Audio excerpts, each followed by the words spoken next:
पंडित हरिशंकर तिवारी से ज़्यादा दबंग कोई नहीं आ रहा है। वो चलते थे तो उनके साथ 4-4, 5-5 गाड़ियों में असलहे चलते थे, लेकिन राजेश त्रिपाठी जैसे व्यक्ति से हार गए। साधारण आदमी राजेश कभी पॉलिटिकल भी नहीं। लेकिन हरिशंकर तिवारी के बेटे मैदान में हैं जी। उनका जो वर्चस्व है इस पूरे इलाके में, समाजवादी पार्टी एक बड़ी पार्टी है, बीजेपी के भी कैंडिडेट सामने हैं। बीजेपी उत्तर प्रदेश में भी शासन कर रही है, देश में शासन कर रही है, तमाम राज्यों में शासन कर रही है। ये सारे जो भारी भरकम दल हैं, उन दलों के प्रत्याशी, साथ ही साथ उनका एक पारिवारिक एक उनकी दबंग की छवि, इन सबके बीच में एक बौद्धिक व्यक्ति की छवि के साथ आप आगे बढ़ रहे हैं, कि इंटेलेक्चुअल की छवि के साथ। जी, आपकी राहें कितनी मुश्किल है, कितनी बड़ी चुनौती आपके सामने है? देखिए, एक ज़माना था जब बंदूक लेकर चलने वाले को लोग कहते थे कि अरे बड़ा दबंग है, वोट इसी को मिलना चाहिए। आज वो ज़माना नहीं रह गया है। आज बंदूक लेकर चलने वालों से पब्लिक घृणा करती है। आज कहती है कि अरे ये दबंग नहीं है, ये गुंडा है।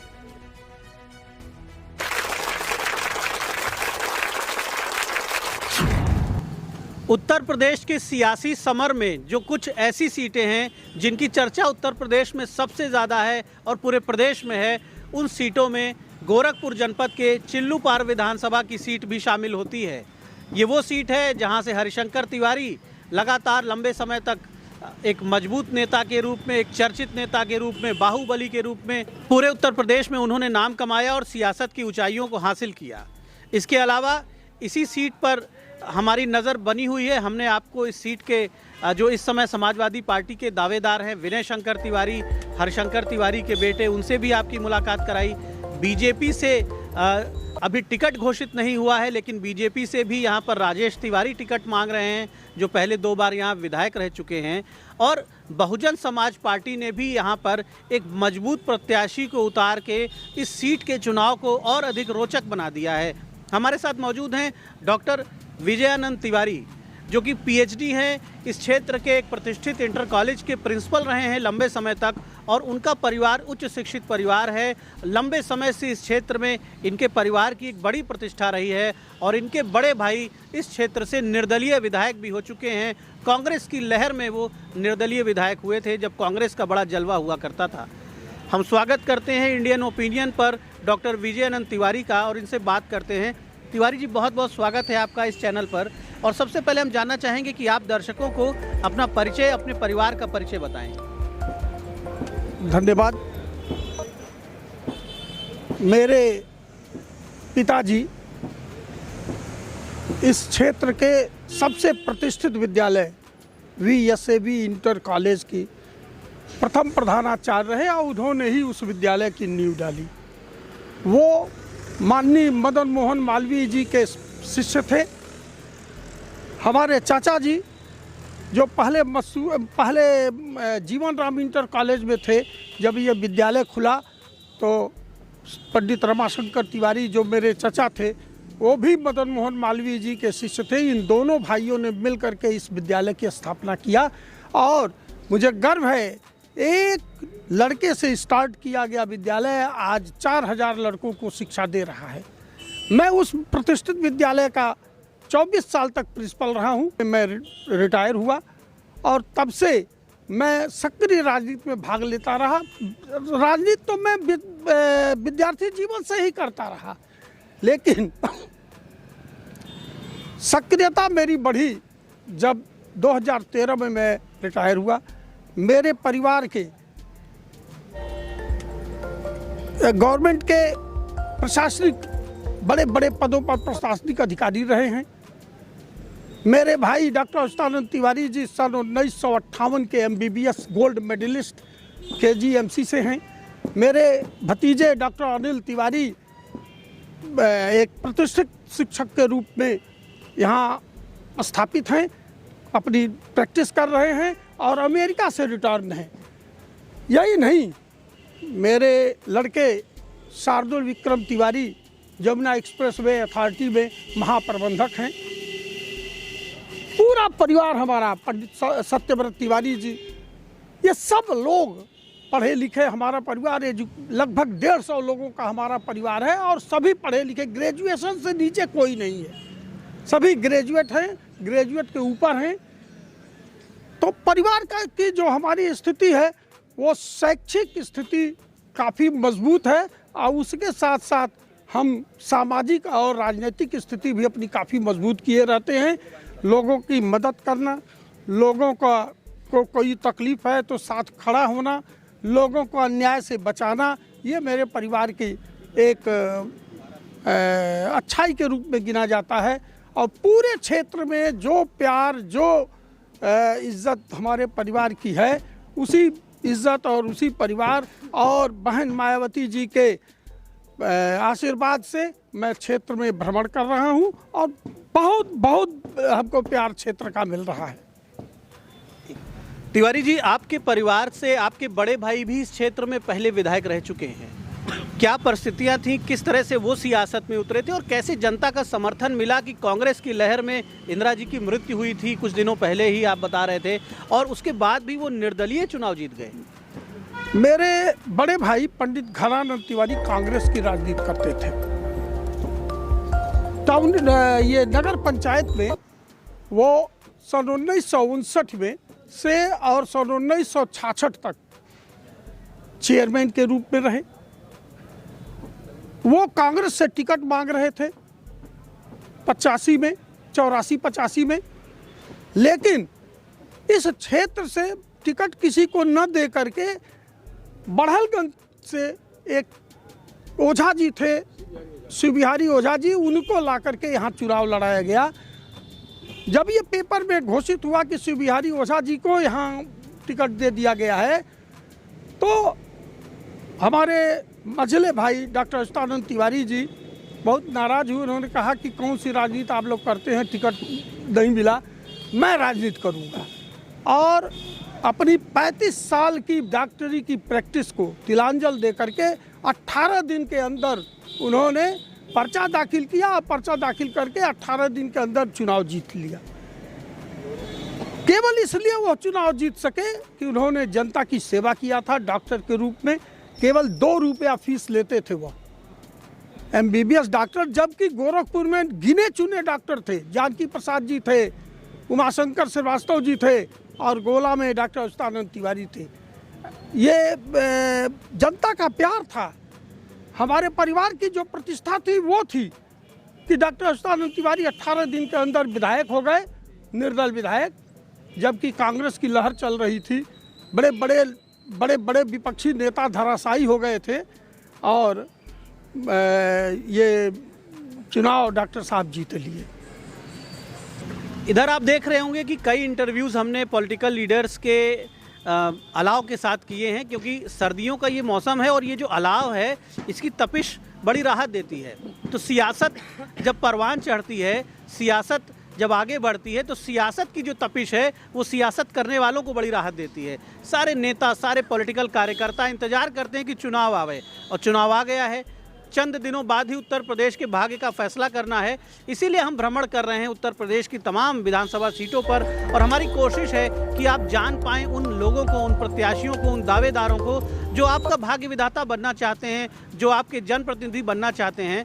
तो हम यहाँ बैठे हुए हैं, हमने बताया आपको कि ये चिल्लू पार है, और चिल्लू पार में डॉक्टर तिवारी का जो परिवार है, बड़ा सामाजिक योगदान रहा इनका, और इन्होंने बताया कि किस तरह से इनके भाई उस ज़माने में चुनाव जीत गए थे जब लहर चल रही थी कांग्रेस पार्टी की। तो आपके बड़े भाई ने विधायक बनने के बाद क्षेत्र में ऐसा क्या दिया जिस पे आपके परिवार को गर्व हो और जिसे आप अपने परिवार की एक राजनीतिक पूंजी भी मानते हो? जो बात आज आप वोट मांगने जा रहे हैं बसपा प्रत्याशी के रूप में, तो आप दमदारी से क्या कह रहे हैं लोगों को? आपकी फैमिली ने क्या क्या दिया है? सोशल कंट्रीब्यूशन क्या है? हमारे बड़े भाई डॉक्टर अच्युतानंद तिवारी जी जब विधायक हुए, ये बहुत ही पिछड़ा क्षेत्र है। यहाँ पर 80% लोग रेल गाड़ी तक नहीं देखे हैं। एकदम साधन, आसपास कोई रेलवे स्टेशन नहीं है यहाँ पे? गौरी घाट कितनी दूर है लगभग? गोरखपुर दूसरे जिले में। ऐसी स्थिति में सबसे जरूरी था कि धुरिया, उस समय हमारा क्षेत्र धुरिया पार था, धुरिया पार का विकास कैसे हो।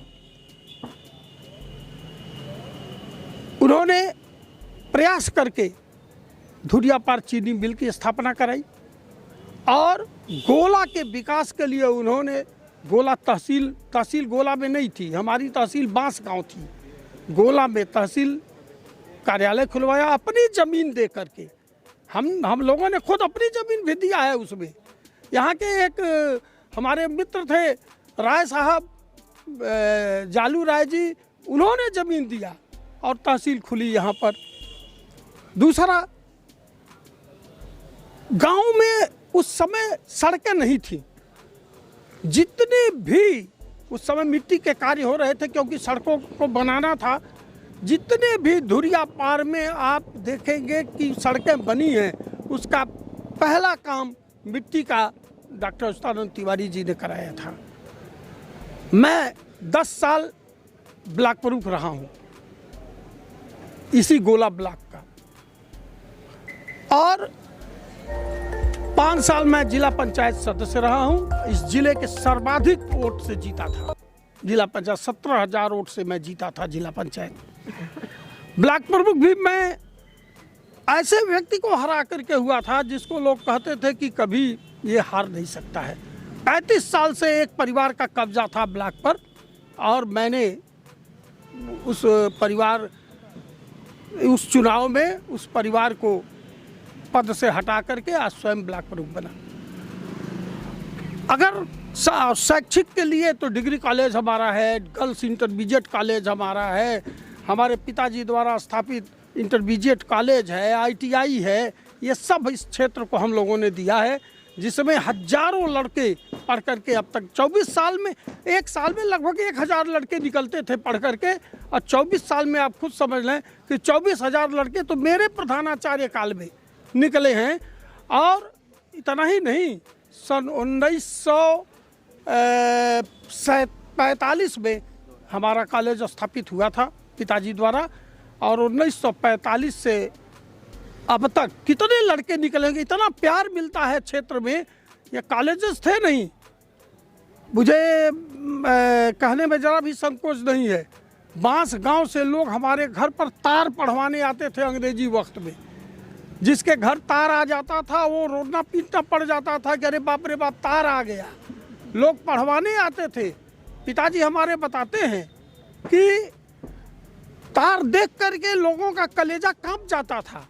और बांस गांव यहाँ से करीब समझ लीजिए लगभग 35 किलोमीटर दूर से लोग आते थे तार पढ़वाने के। बाबू जरा सब क्षेत्र गिरमिटिया मजदूरों का क्षेत्र रहा है। आप समझ सकते हैं कि कितना पिछड़ापन था इस पूरे इलाके में, कि और जो पुराने लोग हैं, हम लोगों की जनरेशन के जो लोग हैं, या जो हमारे और पहले की हैं, क्योंकि हमारे बाद की जनरेशन को तो तार और टेलीग्राम का महत्व नहीं पता होगा, लेकिन हम सब लोगों ने अपने दिनों में देखा है, शुरुआती दिनों में जब हम बचपन से किशोरावस्था की ओर बढ़े, कि वाकई में तार से जब कोई सूचना आती थी तो लोगों के दिल हिल जाते थे, क्योंकि आमतौर पर इमरजेंसी मैसेजेस आते थे। और क्षेत्र ये इतना पीछे था, गोरखपुर, जो कि एक प्राचीन काल से ही बड़ा महत्वपूर्ण केंद्र रहा है भारत का, लेकिन काम नहीं हुआ था। और आपके परिवार ने 1945 में यहाँ पर एक विद्यालय स्थापित किया था, ब्रिटिश पीरियड में, जब भारत आज़ाद भी नहीं हुआ था।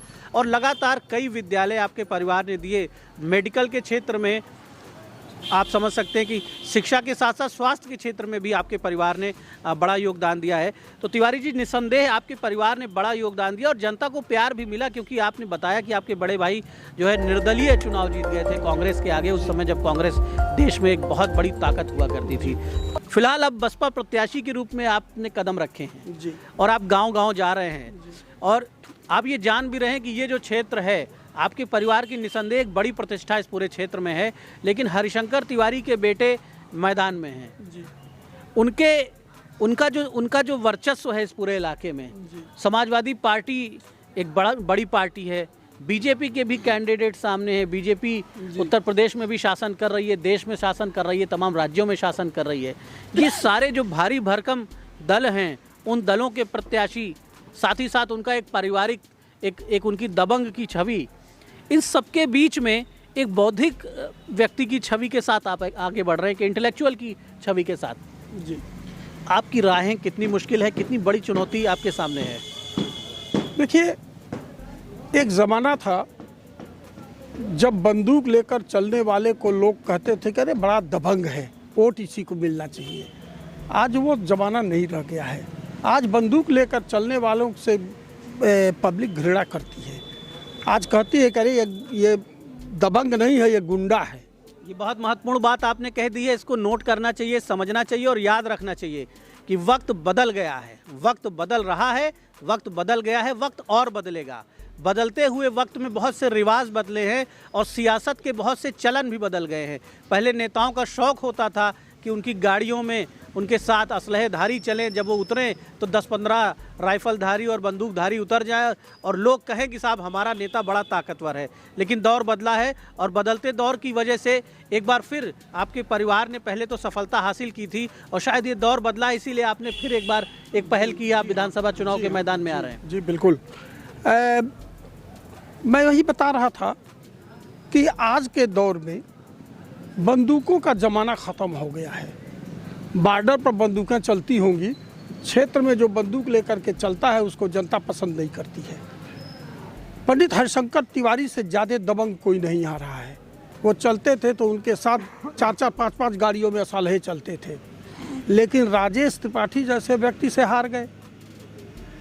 साधारण आदमी राजेश कभी पॉलिटिकल भी नहीं रहे, आज भी वो पॉलिटिकल नहीं है। मैं तो पॉलिटिक्स छात्र जीवन से करता रहा हूँ। जनता जानती है कि हमारी कुवत क्या है। हम किसी दबंग आदमी से नहीं डरते हैं, न दबंगई करते हैं, न दबंगों से डरते हैं। हमारा काम जनता को प्रेरणा देना है कि साफ सुथरे छब के लोगों को चुनिए ताकि वो आपकी आवाज़ को विधानसभा में उठा सकें। दबंग आदमी करेगा क्या? दबंगों को, जो छोटे दबंग हैं उनकी सुरक्षा करेगा, जनता पीसी जाएगी।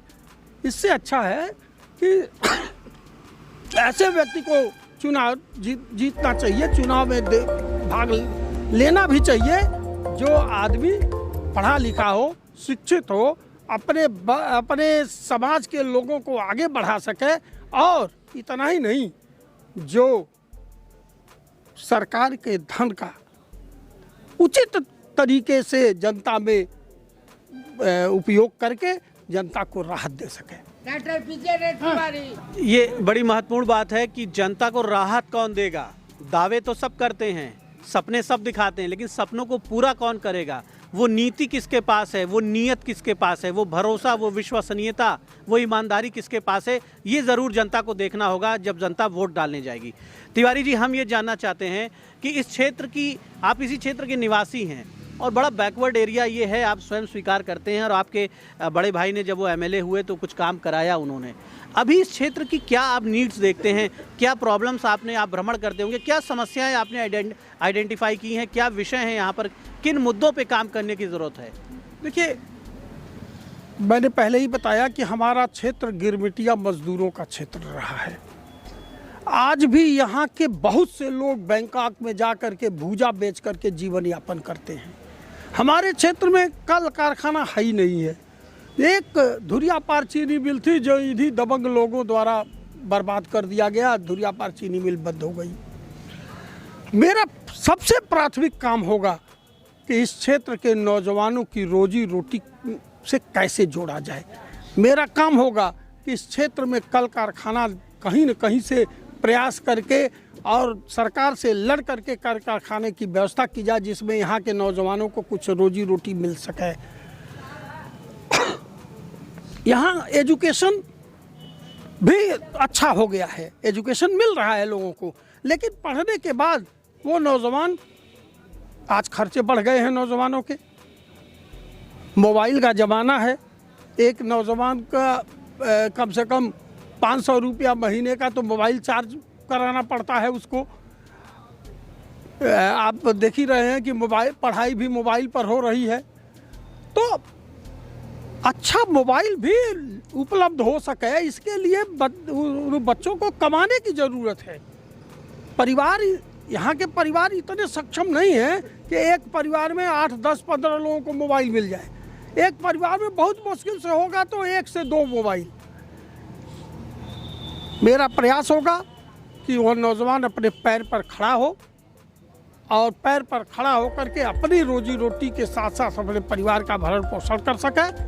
साथ ही साथ जिन गांवों में विकास की यहाँ पर 5 सालों में क्या 15 सालों में जो धुरिया पार का हिस्सा चिल्लू पार में मिला है उसमें कोई काम नहीं हुआ है। सारी सड़कें टूट गई हैं। आप आए भी होंगे, देखे होंगे, गड्ढे हैं सड़कों में। मुख्यमंत्री जी के आह्वान के बाद भी कोई गड्ढा मुक्त नहीं हुआ है। मेरा प्रयास होगा कि विकास के लिए सड़कों का अच्छा होना जरूरी है। सड़कें अच्छी हों, उसके लिए जो भी मैं प्रयास कर सकूंगा, जो भी बजट हमारे हिस्से का होगा उस सड़कों पर लगाया जाएगा, विद्यालयों में लगाया जाएगा। गांव के विकास के लिए मैंने पहले ही कहा कि कल कारखाने की ज़रूरत है, उसको पूरा किया जाएगा।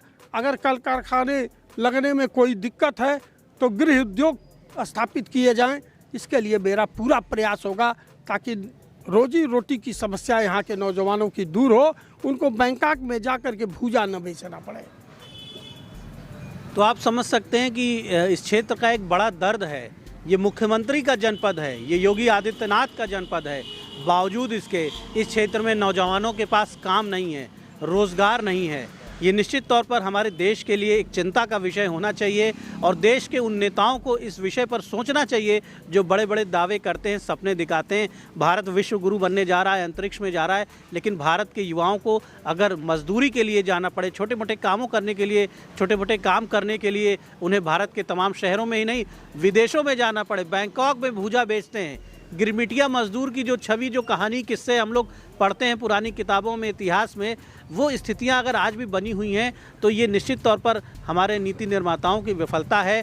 हम चाहेंगे कि सरकार इन विषयों पर ध्यान दे। कोई भी सरकार उत्तर प्रदेश में आवे वो इन विषयों पर ध्यान दे। और आपने डॉक्टर विजयानंद तिवारी की बातों को सुना है। एक पूरा रोड मैप इनके पास है, एक प्लान है इनके पास। इनका दावा है कि क्षेत्र का विकास करेंगे यदि अवसर देती है जनता। तो जनता से हमारी अपील है कि वोट डालने ज़रूर जाएं, किसी भी हाल में अपना मतदान न छोड़ें। सरकार, चुनाव आयोग, सारी एजेंसियां और पूरा समाज सब ये चाहते हैं कि देश में मतदान अच्छा हो, अच्छे लोग चुने जाएं, अच्छी सरकार बने ताकि आपका जीवन अच्छा हो। धन्यवाद।